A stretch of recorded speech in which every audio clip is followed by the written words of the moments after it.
Good morning, everyone. Sorry for the delay. My name is Gina Ford. I'm the Communications Director for Prince George's County Executive Angela Also Brooks. This morning, the County Executive will be bringing an update in terms of our coronavirus response, but also an update on how our vaccine rollout is going. Additionally, she'll be making announcements about our school board. So first, we'll hear from County Executive Also Brooks.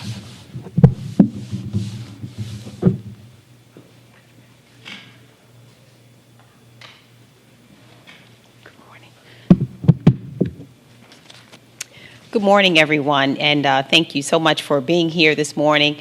I guess I should start by saying Happy New Year. I have not seen many of you yet, and I want to just thank also Dr. Carter for being here. Ronnie Gill is here this morning, and to say how glad we are to be able to put 2020 behind us in the rearview mirror. And as we started this pandemic last year, the crisis that unfolded and created illness and sadness and uncertainty for so many of us, I promised you at that point that COVID-19 would not have the final say. And today I am so happy to be able to talk about the promise that we believe that this year holds for us, and also to talk about the vaccine distribution and to remind you that the pandemic, even though we are hopeful now and we believe that the promise is right before us, that the pandemic is not yet behind us, and so we still must be vigilant. We have begun to administer the COVID-19 vaccine in Prince George's County, and in a moment I will cover the process of vaccination distribution, but first I want to provide a brief update on COVID-19 cases here in Prince George's County. Since March, Prince George's County has seen 56,830 confirmed cases of COVID-19. 6,115 of our residents have been hospitalized with this illness, and unfortunately, 1,073 Prince Georgians have lost their lives to COVID-19. And so we continue to support and pray for all of the victims of this illness, their friends, their families. This was a very devastating year for our community. Unfortunately, COVID-19, our positivity rate has continued to rise, reaching 11.7% on December 31st. Our average daily case rate is at the critical level with 44.7 people per 100,000. Population contracting COVID-19 each day. And in addition, the number of inpatients with COVID-19 has more than tripled over the past 2 months. So we are still very much, unfortunately, in the midst of a surge. This was my fear and concern, especially over the holiday.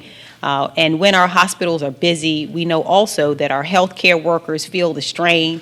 So it is so very important that we do everything we can to limit the spread of COVID-19, not only for ourselves and our families and for our neighbors, but we must also do so for the group of people who work hard every single day to make sure that we continue to be well.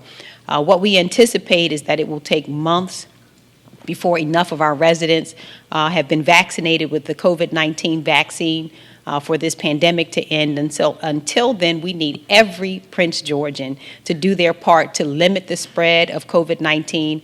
This means limiting your non-essential trips, doing all the things we have advised over the last several months, making sure you wear your mask. Please be sure to social distance. Avoid those family gatherings with friends and families outside of family members outside of your immediate household. And if you do need to go public, please make sure that you continue to stay distant and do all of the things that we have advised until we can get through this so that we might be able to keep everyone safe. We have begun the process of vaccinating our workers who will be assisting in our vaccination efforts against COVID-19. This includes our health department staff, critical emergency management staff, members of fire and EMS teams, and others. And there is also a vaccination pre-registration form, and this form is on our webpage for primary care physicians and other medical staff. We've received a number of calls from physicians in the county and medical staff who fall under the 1A category, and we want to inform them that our health department and others are vaccinating. So many of the physicians should have received by now an emailed letter with instructions, but for those who have not, I encourage them to head to mypgc.us/COVID vaccine to locate that form, which is under the Healthcare Providers tab. Again, if you have not received your letter, and we've sent out letters to our physicians, go to mypgc.us/COVID vaccine to locate that form, which is under the Healthcare Providers tab. And after you have completed that form, you will be contacted when it is your time to be vaccinated, and we will schedule that with you. And when the time comes for the general public, I want to encourage also every Prince Georgian, please, under the sound of our voice, to get vaccinated. These vaccines are safe and effective. They have been studied, and they are safe, and they do prevent COVID-19. And I would not ask any Prince Georgian to do something that I would not do. I know there is great skepticism. In fact, I was a little surprised to have my mother proudly announce to me that she had spoken with a cousin. And I've said this before, that she and the cousin decided, the cousin's doctor said maybe they should wait 2 or 3 years and see how things turn out before they get vaccinated. My mother said she felt convinced she was going to go with my cousin. And, she said, I think I might wait 2 or 3 years. We've decided to wait. And I told her, we don't think we're going to wait 2 or 3 years. At 73 years old, it is. But her skepticism, I think, is shared by many who are concerned about the safety of the vaccine. And so I am happy to report that I received the first dose of COVID-19 because I wouldn't ask you to do it if I wouldn't. And I can tell you that I did not experience any side effects except for a little soreness around the site of the vaccination. I waited for days wondering whether anything else might happen, but I can tell you that it was totally fine. And so I do encourage, when the time comes, every resident of Prince George's County, please join me and be proud to be protected from COVID-19. Our county is prepared to scale up vaccine distribution over the coming weeks. COVID-19 vaccines are distributed through an equitable, phased approach that protects at-risk populations first. And our schedule for vaccine distribution is based on recommendations that we receive from the Advisory Committee on Immunization Practices at the Centers for Disease Control, as well as state guidance. As we move with vaccinations based on these recommendations, it's important to note that these recommendations are subject to change. It's an evolving process. This is the first time we've been in this situation, but we're going to continue to look out for guidance. And if it changes, we will also have to change. Our county created a vaccine webpage with up-to-date information on the COVID-19 vaccine and our distribution efforts. And we have now included, there's a data dashboard that's included there with the vaccine count. It gives you also information on the vaccine schedule and other helpful resources. And it's intended to provide residents with all the information they need on the COVID-19 vaccine. So to learn more, we encourage you, please, to visit that website at mypgc.us/COVID vaccine. Again, mypgc.us/COVID vaccine. We are currently in Phase 1A of vaccine distribution. And Phase 1A includes hospital and frontline healthcare workers, residents and staff of long-term healthcare facilities and nursing homes, critical first responders, and essential public safety workers. Priority healthcare facilities like primary care physicians, urgent care, and dialysis centers, as well as home health caretakers, are all a part of Phase 1A. And right now, we are still in the beginning of Phase 1A. Our county health department recently received 3,700 doses of the vaccine, and at this time we have provided vaccine to our vaccinators. Now we are also working on vaccinating frontline first responders. There will be a list of sites and appointments for 1A vaccine, so look out for that. And for those in 1A, once you are eligible to receive a vaccine, you will be contacted to make an appointment online.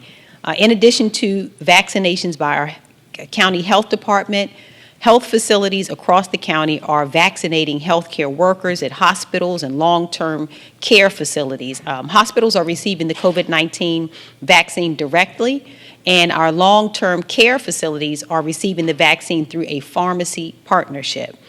Now, while we're still very much in Phase 1 of our vaccine distribution effort, I want to briefly explain also Phases 1B and 1C for our residents. Our Phase 1B vaccine distribution effort will include adults over 75 years old and essential workers at high risk of exposure. And while the schedule is subject to change, the essential workers included in Phase 1B are child care workers, the education sector, including teachers and support staff, and critical government leadership for continuity of operations.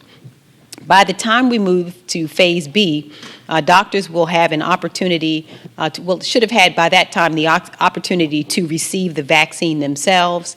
And our hope is that primary care physicians will, by that point, also be able to perform the vaccinations and, of course, expand the universe of people who can receive that vaccination. During Phase 1C, adults 65 to 74 years of age will become eligible, along with essential workers from a number of other sectors, and that will include are all valuable, and we now know the MVPs of this pandemic are our grocery store workers, also postal service workers and public transit workers who will be able to receive the vaccine during Phase 1C. And for members of the groups covered under 1B and 1C, we do not yet have a timeline for when you will receive the vaccine, but at this point we anticipate, and we're going to push hard. I know Dr. Carter is going to give me a funny look when I say we are going to try to get to 1B by the beginning of February. I know that is a really aggressive schedule, but that is our goal, is to get through 1A, and we've got to get to 1B by February. And prior to that time, we will announce how individuals from those groups can make appointments, but they are not available at this time. We're asking all of our residents to continue to practice social distancing, to limit essential travel, and wear masks, and also just ask you at this point for your patience. We will continue to update everyone with new developments as they come in. And again, we don't have a hard and fast timeline for how our county will go through Phase 1B, 1A, B, and C. But as I said, we estimate that Phase 1 will be done. We're going to get through it as quickly as we can.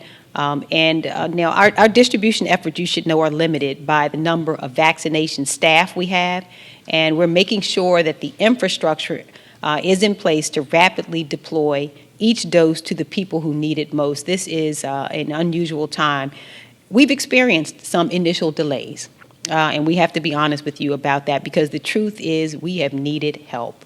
And we're working to get that help. We have worked to identify additional staff to support our vaccination efforts, and we now have health department nurses, fire and EMS personnel, school nurses who have volunteered to assist, and contract nurses that we have brought on to ramp up our efforts. In addition, the Maryland National Guard is sending us medical and administrative personnel to assist us in our mass vaccinations, and they will arrive tomorrow. We anticipate ramping up our efforts significantly over the next week. We will open the sports and learning complex by the end of this week, which will initially be used to vaccinate first responders in the fire and EMS department who have been notified by their supervisors that they are eligible for a vaccine, as well as the state employees who are operating the testing site that we have at Six Flags. Additionally, we anticipate opening the D. Leonard Dyer Regional Health Center in Clinton by January 18th, and a site in Laurel by the first week in February. And so we'll have 3 sites to do those vaccinations. This is a long process, and we believe that it will take us about a month to get through the first round of dosing. Then the second round of dosing will take more months to complete. So this process is going to take us some time. We are not only here, but we know that this will take time across the nation. This pandemic is still very much with us, but we are working every day to make sure we get through. While we wait for our COVID-19 vaccinations, again, we must continue to do the things that we have done to this point to keep ourselves safe and keep our families safe. To continue to work together to practice social distancing, to wear the masks, and also to limit our travel. And I want to thank Prince Georgians who have just been absolutely beautiful during this time. Thank you for your sacrifices. Thank you for your discipline. I know even during those holidays, it was very difficult to be without the large family gatherings, to make many of the choices that we have had to make to save the lives of the people we love. We are not done yet. I'm so disappointed, I have to tell you, even by the positivity rate and the numbers that we're seeing. And so I'm going to ask you to please work with us. This is not going to last forever. It just is not. But the truth is that we are not done with this pandemic, and the heartbreak and the pain and the agony of illness and death that we're seeing can be stopped. We can stop the spread of COVID-19 even before we receive these vaccinations if we only listen to the advice of medical professionals who tell us that we must continue to wear the mask, that we must continue to social distance, we must continue to avoid the family gatherings. And the family gatherings, you can help us.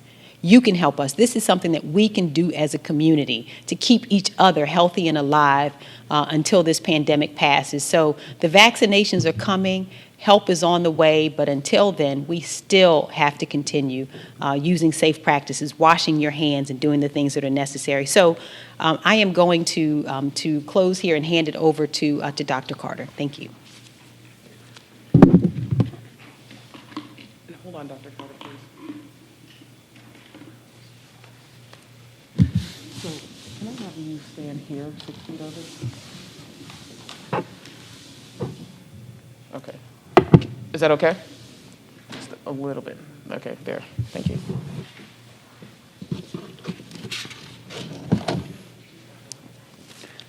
Good morning, everyone, and Happy New Year. Before I provide some more detail about our vaccination rollout, let me run through some of the latest COVID data. Our key data points are rising, and they show how rapidly the virus continues to spread in our community. The week of Christmas, Prince George's County recorded more than 2,400 new cases. That's significantly high. Preliminary data for last week shows we've already surpassed 2,800 cases. As anticipated, cases appear to be increased after the Christmas holiday, and the New Year's Eve numbers are soon to come. I'm concerned about that. Our hospitalizations have been on the rise since November. The numbers of patients with COVID-19 have more than tripled over the last 2 months. Right now, they use about 1/5 of our total hospital capacity. Yesterday, there were 224 people hospitalized with COVID-19 in our county hospitals. At last check, roughly 46% of the county's overall hospital beds, including the surge beds, are available. ICU availability is about the same. And the reason for this is that our hospitals have been using the extra bed spaces that they built in that first phase of the virus. And that's very, very helpful.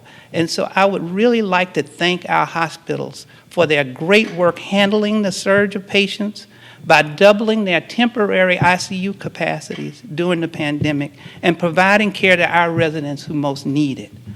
Of the total number of ICU beds in use, 54% of them are occupied by patients with COVID-19. We are monitoring this very closely, especially during the post-holiday period. The reason for that is that we absolutely do not want our hospitals to become overrun. That's very critical. The county's positivity rate continues to go up. It's approaching 12%, as the county executive said. We expect the holidays will also have an effect on the infection rate, which measures how many other people on average a COVID-positive person will infect. At last check, our positivity rate was 1. In other words, 1 person to 1 person. I wouldn't be surprised if it crept right back up, because after the holidays, that's what it would tend to do. It is clear from our metrics that COVID-19 continues to spread rapidly in Prince George's County. We're in an active outbreak. But now we have a new weapon that can help us finish this fight. The Pfizer and Moderna vaccines are in Prince George's County. The first of 2 doses are getting into people's arms. But let me be very clear, we are in the first phase of a very long journey. When I say very long, months. This is going to take us a minute. People in phase 1A of our vaccination rollout are up first. This means, and I know the county executive went over it in more detail, we are The people who are in phase one are the people who are in the healthcare system, people who are at high risk for severe death, people who are vaccinating other folks, as well as our people who protect us every day, our first responders. Since mid-December, staff members of our hospitals have been receiving vaccinations. Workers and residents of nursing homes and other long-term facilities have been getting their shots from pharmacies. At the Cheverly Health Center right now, the health department is vaccinating our COVID-19 testers and vaccinators as well as other support staff. We're also in the process of vaccinating law enforcement, firefighters, and EMS personnel. Phase 1A includes staff at county jails and in the courthouse.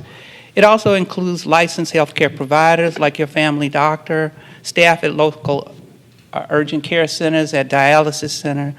And as the county exec mentioned, we need those providers to send us a pre-registration form on our COVID vaccination webpage to vaccinate their staff. There are a lot of people to vaccinate in this phase, so it may take until sometime in the second half of February to get through phase 1A. But you did say the right thing, Madam County Exec. We are determined to get through phase 1A as quickly as we can. So stay tuned, we'll update you. Right now, phase 1B includes people who are 75 years old and older. They are the really high risk for getting a severe illness with COVID-19.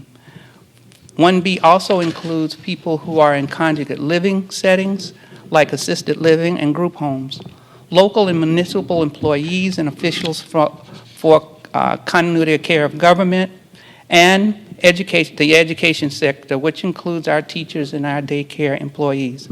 Once again, that's a lot of people in Prince George's County. So far, we think 1B can begin in late February, just as 1A winds down. We're going to try to do this faster. Things could change, but I'll be back to update you about this, because they will change. Phase 1C then begins to capture even more of our population. This includes adults who are 65 to 74 years old, public safety and public health personnel who are not covered in Phase 1A, other essential workers like those who work in grocery stores, our public transit, and our postal service workers. It may be April by the time we start Phase 2. This phase includes those who are 16 to 64 years old who have medical conditions that increase their risk for getting COVID. Phase 2 also includes additional essential workers like utility workers, social services, and other sectors. If we can start to vaccinate everyone else in the county by late spring or early summer, there's a chance we can start talking about herd immunity by next fall, and that would be absolutely wonderful. That means we can get back to a semblance of normal. However, we have a lot of work to do, and it will take a lot of collaboration to make this work. In the coming days, we will begin opening more vaccination sites to continue Phase 1A and notify those who are eligible and tell them how to get an appointment. We are excited about our new staffing partnerships with the local healthcare community and the Maryland National Guard. This will accelerate our vaccination progress because the county needs more clinical manpower to get this done. Our health department is still providing a wide range of direct clinical care to residents unrelated to COVID, in addition to ramping up to a historical mass vaccination operation. I know many of you want to get vaccinated right away, and that is a really good thing. But I also hope you guys will be patient. I also know many of you may still have reservations about the vaccine. As your health officer who has received the vaccine, and as a physician for over 40 years, I trust the science. And I know I've said that multiple times. Both the vaccines that I mentioned are approved by the FDA for emergency use, Pfizer and Moderna. And those tests to get approved are very difficult, and they passed them. So I know these vaccines are safe, and I know they're effective. Our health department, our county exec, our public safety agencies, and your community are working extremely hard to distribute this vaccine safely equitably, and effectively. The sooner we are proud to be protected, the sooner we can get back to doing the things we miss and gathering with the ones we love. And that's so important. This vaccine will get us there. That's why it's important that we stay strong, we fight through the COVID fatigue, we continue staying safe and healthy in 2021, and do those things that'll keep us healthy. Thank you very much.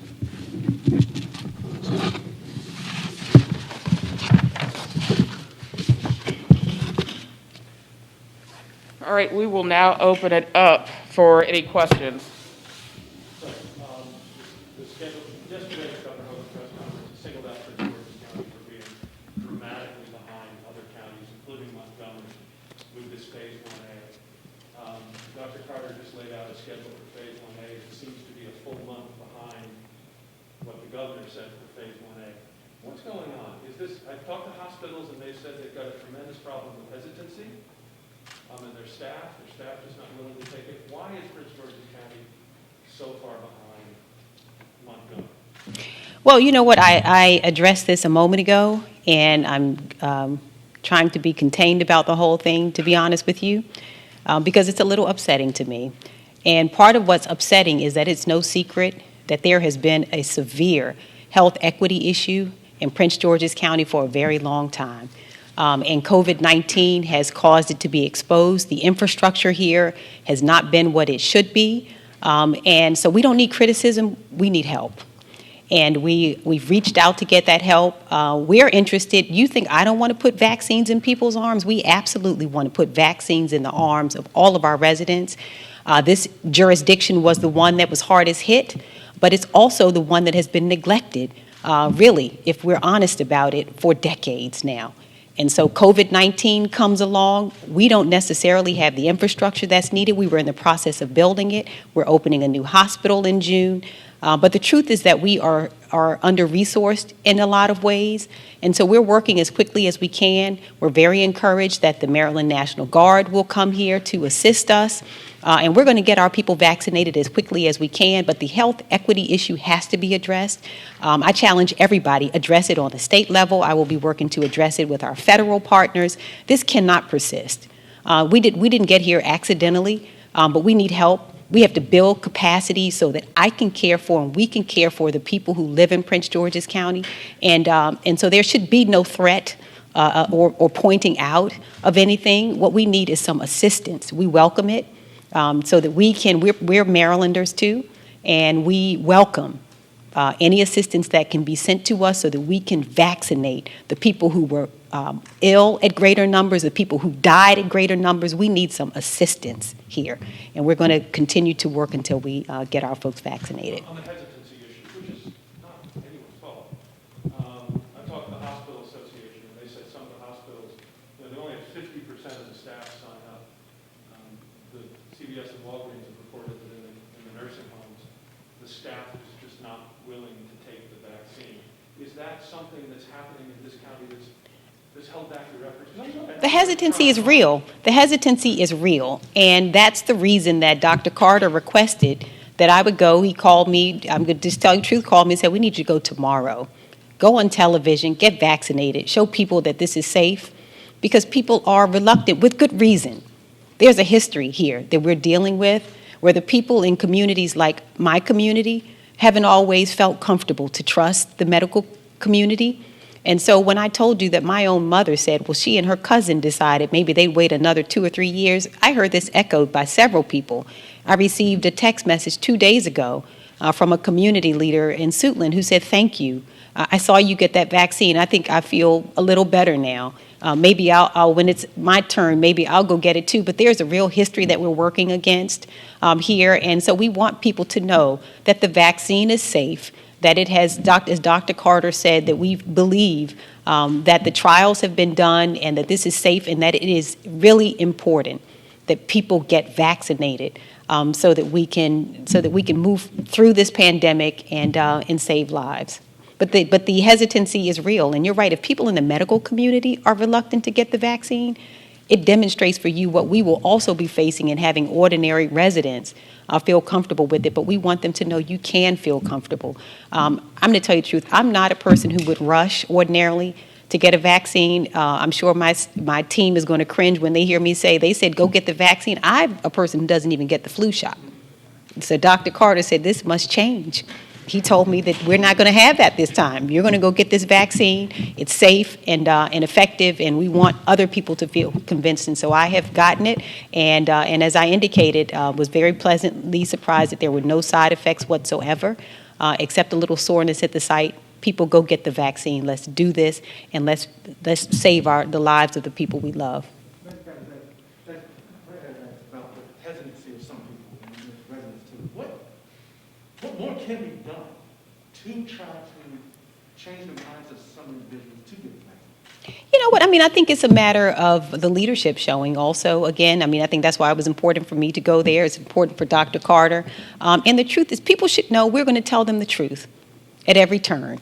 When we have information, we're going to give it to them. We're going to answer their questions, their concerns. We hosted a telephone town hall recently with 45,000 of our residents who got on that town hall to hear about the vaccinations here. We're continuing. You've probably heard there's a commercial that's up. We're going to continue communicating with the public, and we're going to answer their questions, and we're going to be truthful with them about this, and we're going to get through this together, and we're going to get vaccinated and get protected against COVID-19. So that we can move on with our lives. You said there are 80,000 vaccinations that the county's received. What percentage are you all? No, 3,700. Yes. 30. We have 3,700. What percentage do you all still have? We have a good number of those left. Let me explain, and I'll have Dr. Carter talk about it. What we did was we've had the 3,700 probably for a week. So we're not talking about any long period of time that we've had them. But we spent the first part of the first phase getting the vaccinators vaccinated. So we have done that. We're going to do some more of that through the weekend, and then we can get through the 3,700, we believe, much more quickly than the first phase of it, because we have those volunteers who are now showing up, the school nurses, the Maryland National Guard. We really were severely under-resourced where people were concerned. So we have a good number. Dr. Carter, I don't know if you want to talk about what we have left, but we have 3,700, not 80,000, and we just had them for about a week, I believe.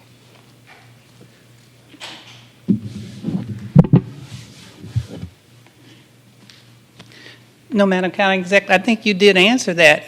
So the 3,700, we've vaccinated another few hundred out of that, but we have the majority of that left. But that's the first one. That's the first batch that we're going to get off our plates, and then we're going to the next and the next and the next. So that's where we are. I mean, and as Madam County Exec said, we just really got this. So as we go forward, we will tell you how, and you'll know how many folks get vaccinated in our county, because it is public knowledge.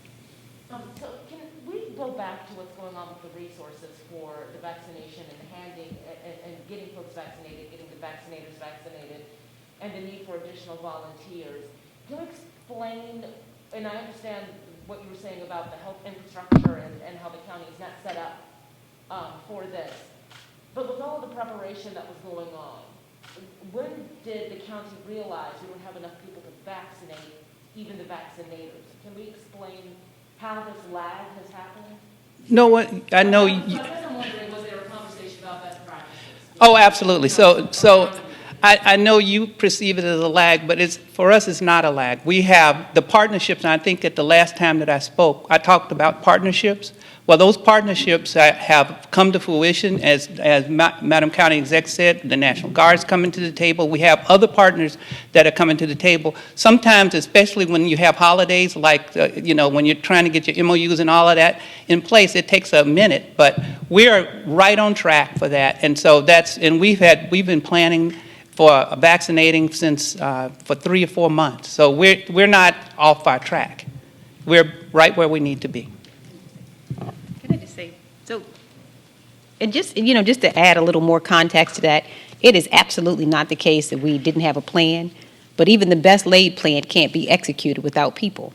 And so, so we have the plan, we understand how to get through the plan, And the people is the most difficult part of this. And I think this is the most difficult part for everyone. It's not just Prince George's County, but you're going to find that that is the issue throughout the country. It is not having the plan, understanding how to put the vaccine in the arm, but you still have to have the people to do so. And in some of the areas where they have been able to be more successful, they have many more people than we do. So we now are excited. The people are coming on board. Ronnie Gill, Dr. Carter, we have a whole team who have been planning now for some time because we knew the vaccine was coming.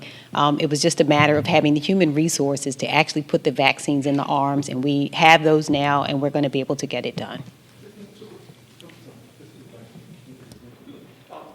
Do you happen to know how many individuals from the National Guard come? I don't know that number, if Dr. Carter can answer.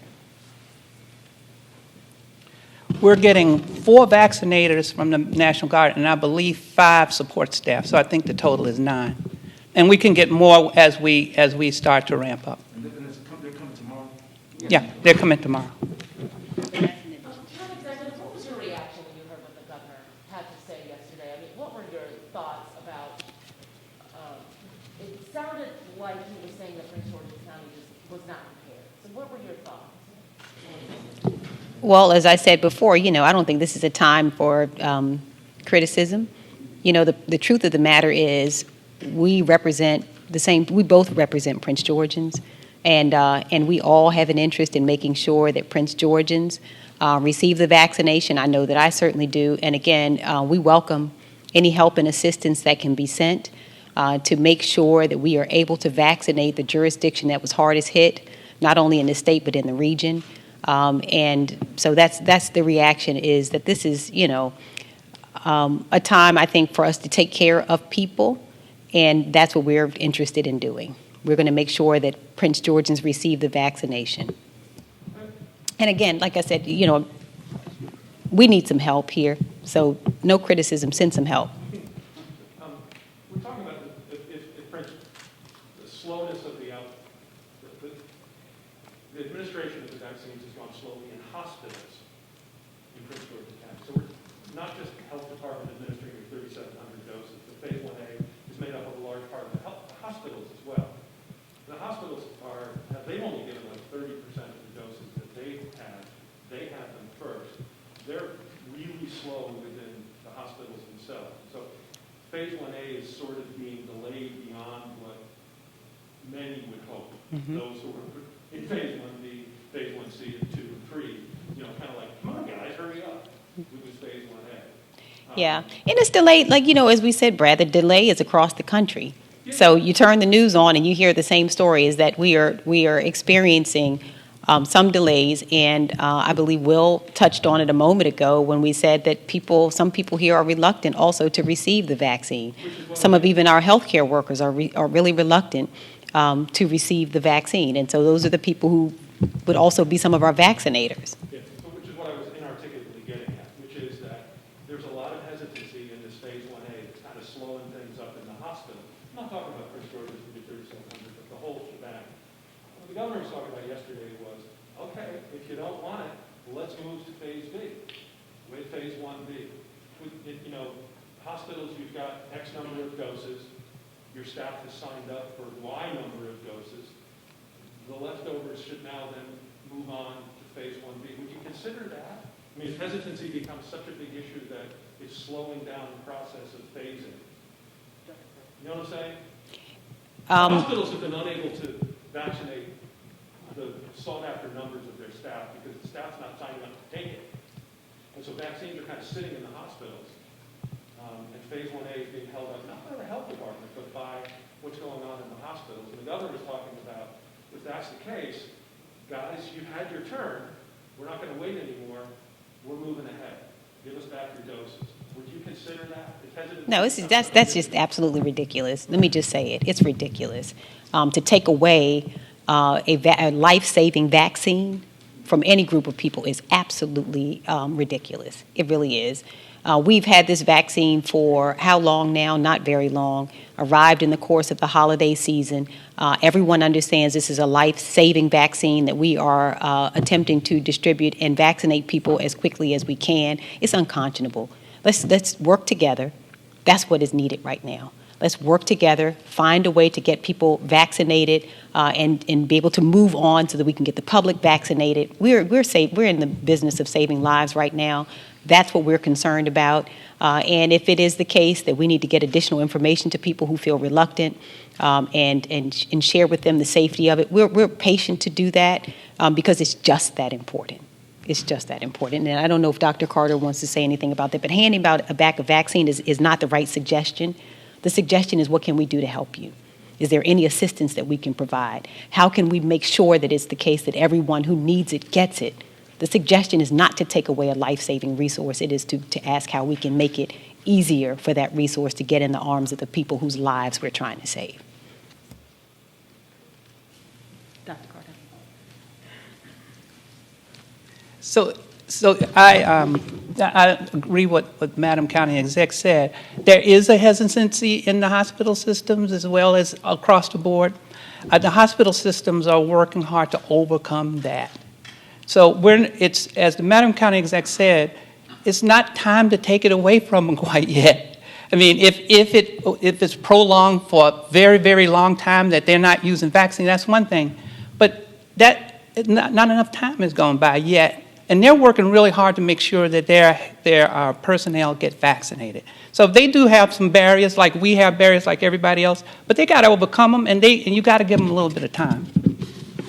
And the other thing I wanted to say, be sure to know, people will be reluctant at first, like Madam County Exec was, but when you tell them the science, when they understand and they see other people getting it, and in Prince George's County, this is really true. When I see somebody get it and they see, then it's going to, I believe, in this county, it's going to snowball, and then everybody's going to be banging our door down, and that's including within the hospital system. So I think you should give the hospital system a chance. That's all.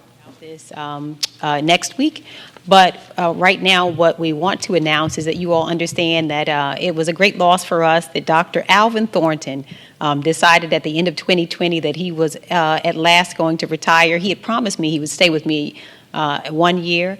I went back to him and told him 1 year was not going to be long enough, and so we convinced him to stay, but he did decide to retire, and I have appointed Dr. Juanita Miller, who will be sworn in to serve as chair of the school board beginning tomorrow.